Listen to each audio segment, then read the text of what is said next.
ऋतूच्या किचनमध्ये साबुदाण्याचे वडे तळत होती आणि बाहेर तिची सासू मैत्रिणींबरोबर गप्पा गोष्टी करत साबुदाण्याचे वडे खाण्याचे मजे लुटत होते. ऋतुजाचे सासरे प्रकाशराव हे ऑफिसच्या कामासाठी बाहेर शहरात गेले होते आणि तिचा पती संजय हा ऑफिसला गेला होता. तसंही ऋतुजाला सासर हे खूप आवडायचं, कारण की सासरे आणि पती तिला खूप जीव लावायचे. परंतु तिची सासू नेहमी तिच्यावर चिडत असायची. घरामध्ये आपली सत्ता असावी या हेतूने ती नेहमी सुनीला आपल्या दबावाखाली ठेवण्याचा प्रयत्न करत होती. छोट्या छोट्या गोष्टींवरून तिला टोमणे मारणे, तिच्या कामातून चुका काढणे हे तर तिचे नित्याचेच काम झाले होते. परंतु आज काही असं होणार होतं की तिच्या मनावर एक गंभीर घाव होणार होता.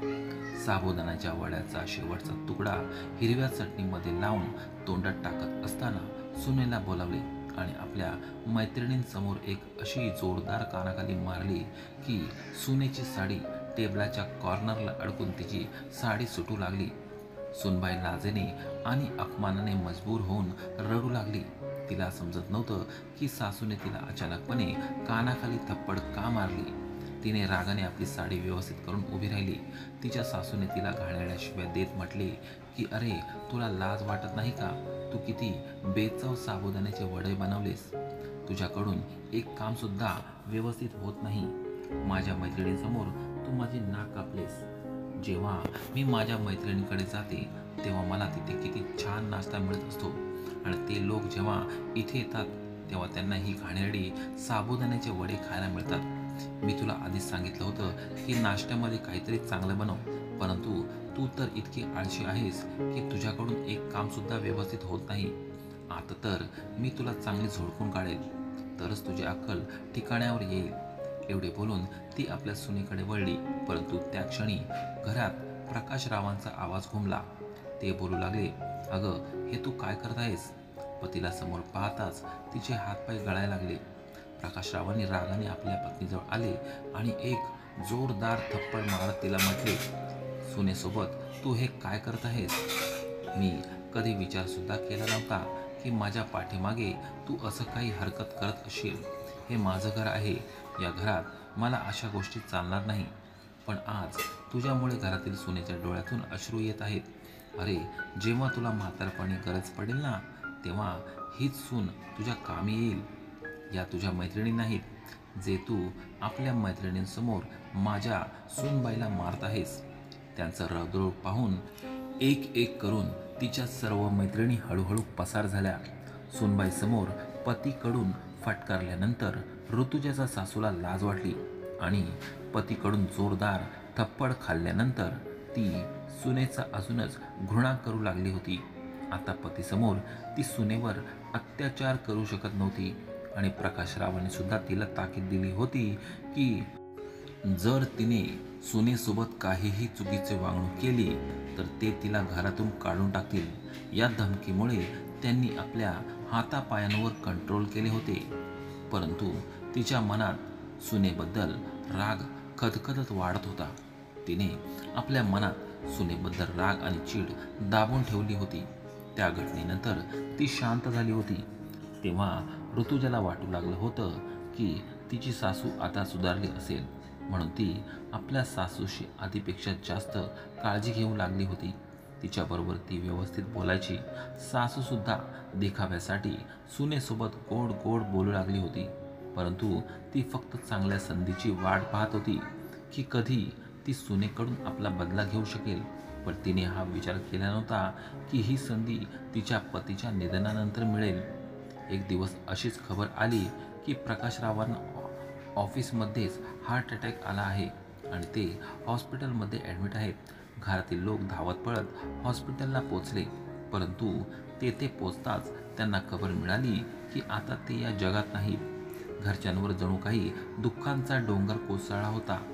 तसे तर ऋतुजाची सासूसुद्धा खूपच दुःखी होती. परंतु शेवटी कधीपर्यंत? ती हळूहळू त्या धक्क्यातून स्वतःला सावरू लागली होती. पतीच्या मृत्यूनंतर पुन्हा एकदा पूर्ण घरावर आपला हक्क आहे असे तिला वाटू लागले होते. आता ती आपल्या सुनेवर अत्याचार करण्यास मोकळी झाली होती. एकतर ऋतुजाला आपल्या सासऱ्यांच्या जाण्याने दुःख झालं होतं, वरून आता तिच्या सासूचे अत्याचार वाढू लागले होते. ती नेहमी तिच्यासोबत रुष्ट व्यवहार करू लागली होती. त्यामुळे ऋतुजाला खूप टेन्शन येऊ लागलं. आधी तर जेव्हा संजयला सासूच्या वागणुकीबद्दल सांगायची, तेव्हा संजय आपल्या आईला समजावण्याचा प्रयत्न सुद्धा करायचा. परंतु आता तो सुद्धा म्हणायला लागला की आता बाबासुद्धा या जगात नाहीत आणि आई एकटी असते. अशा वेळी आपल्याला त्यांची काळजी घ्यावी लागेल आणि आता मला त्यांना काही बोलून त्यांचं मन दुखवायचं नव्हतं. असंही होऊ शकतं की ती त्या धक्क्यामुळे तुझ्यासोबत असा व्यवहार करत असतील. पुढे जाऊन हळूहळू सर्व ठीक होऊन जाईल. जेव्हा आपण त्यांची चांगल्या प्रकारे काळजी घेऊ, तेव्हा ती सुद्धा आपली चांगल्या प्रकारे काळजी घेण्यासाठी मजबूर होऊन जाईल.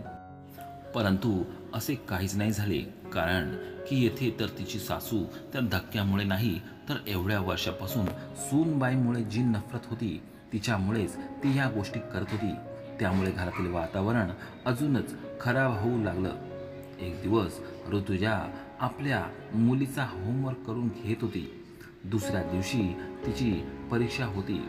तिच्या सासूलाही एक चांगली संधी मिळाली होती.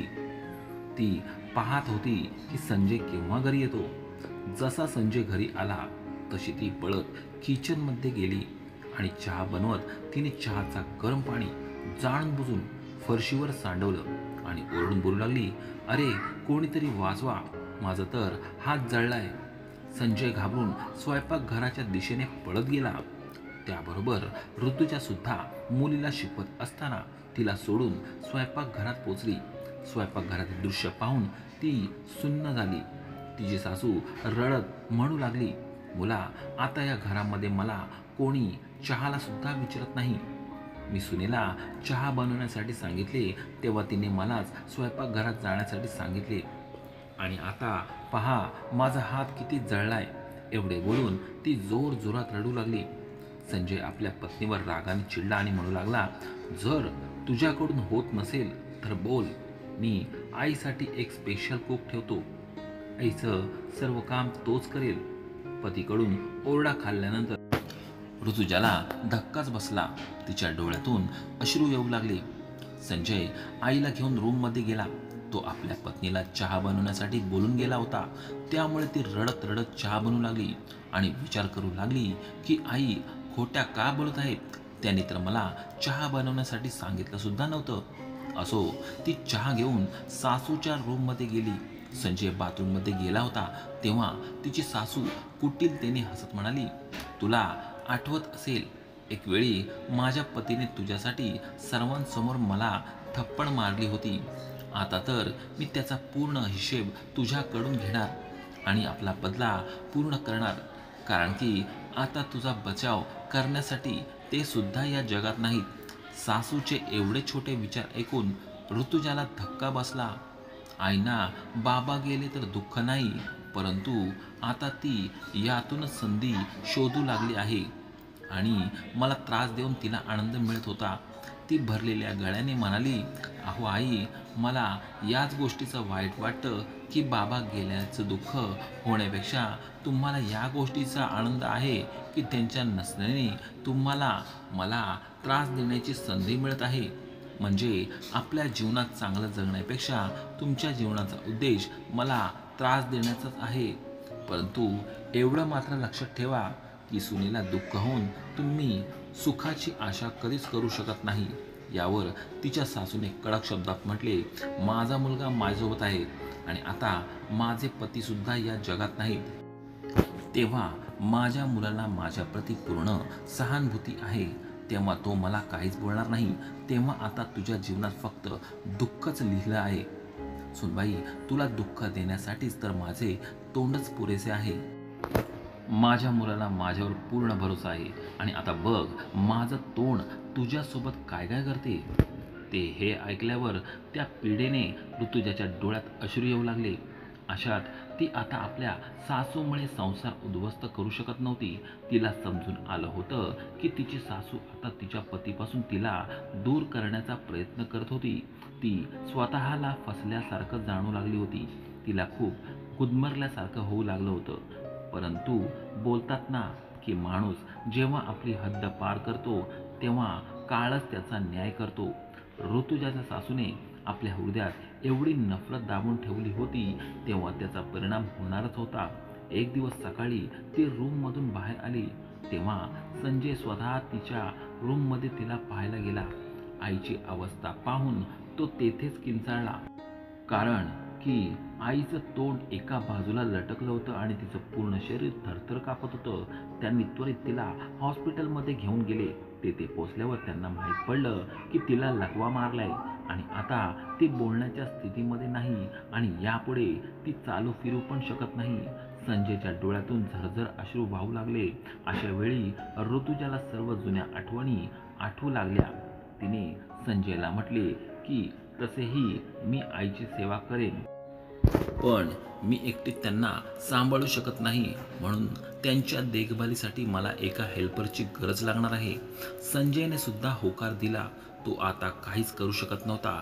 काही दिवसानंतर ऋतुजाची सासू घरी परत आली. आता सुनेला सोनवण्यासाठी तिचं तोंड चालू शकत नव्हतं आणि ती आपले हातपाय सुद्धा हलवू शकत नव्हती. आता ती स्वतःच दुसऱ्यांवर निर्भर झाली होती. तिने गर्वाने म्हटले होते की ती आपल्या सुनेला खूप त्रास देणार, पण आता ती स्वतःचे पर्सनल काम करण्याच्या लायक सुद्धा राहिली नव्हती. सर्व दिवस आता तिला आपल्या रूममध्येच बंद राहून पडावे लागत होते. ऋतुजा आता तिच्या हेल्पर सोबत मिळून आपले सारे कर्तव्य पूर्ण करत होती, परंतु तिच्याबरोबर ती काहीच बोलायची नाही. आता मुलगा सून लायक होते तेव्हा तिची देखभाल तर होऊन जायची, परंतु तिच्या हिश्श्याचं दुःख तिला सहन करावं लागत होतं. खाली वेळेत ती आपल्या वाईट कर्मांची आठवण करून रडत राहायची, परंतु आता ती या अवस्थेत सुद्धा नव्हती की ती या गोष्टीची माफी मागू शकेल. सासूबाईंना राहून राहून सुनेचे तीच गोष्ट आठवायची जेव्हा सुनेने म्हटले होते की सुनेला दुःख देऊन तुम्ही स्वतः सुखाची आशा करू शकत नाही. ती तर विचार करत होती ती सर्वात श्रेष्ठ आहे, घरामध्ये आता तिचेच राज्य चालेल. मुलगा सुद्धा तिच्याच बाजूने बोलत असतो, त्यामुळे सून तिचे काय बिघडवणार. आता सुनेचे तिने काहीच बिघडवले नाही, परंतु जेव्हा त्यांच्या पापाचा घडा भरला तेव्हा काळाने स्वतःच त्यांचा न्याय केला.